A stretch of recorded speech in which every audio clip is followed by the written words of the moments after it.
Voilà, donc nous sommes le 31 mars. Je m'appelle Eric, je suis de Strasbourg. Ça fait 25 ans que j'habite à Hong Kong ici. Et Hong Kong, c'est donc une ancienne colonie britannique, mais c'est une ville de 7 millions d'habitants, 95% de Chinois bien sûr, et avec une densité de presque 7000 personnes au kilomètre carré.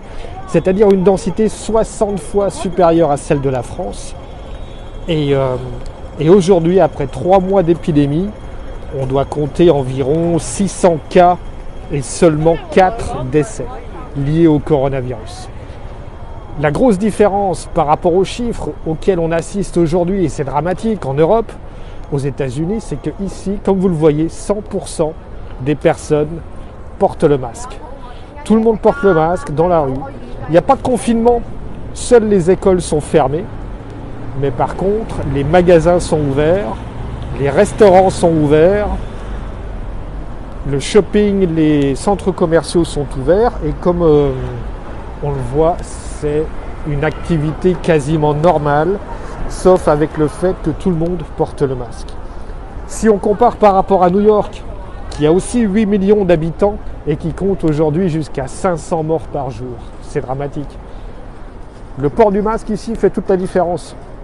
Parce qu'on voit que sans obligation légale, sans avoir forcément de contrôle policier à tous les coins de rue, c'est machinalement que les gens sortent de chez eux, sortent du bureau, vont faire leurs courses ou sortent tout simplement avec le masque en permanence. L'Alsace qui n'a qu'à 1 800 000 habitants, soit une population de 220 habitants au kilomètre carré, ce qui encore une fois est quasiment 40 fois inférieur à la densité que l'on a ici. On compte aujourd'hui presque 500 morts à la fin du mois de mars. Ici, on est à 4 décès en 3 mois. Cette différence de chiffres est vraiment impressionnante, surtout pour moi qui vis à Hong Kong, qui suis alsacien d'origine et de cœur, et de voir à quel point en Alsace, la situation est compliquée, la situation est tendue, la situation est difficile.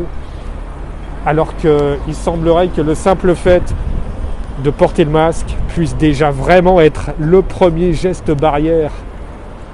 Au niveau collectif, ça fait toute la différence. Parce que si tout le monde porte le masque, on voit que du coup, les personnes qui sont contaminées ou qui sont porteurs du virus vont le porter forcément.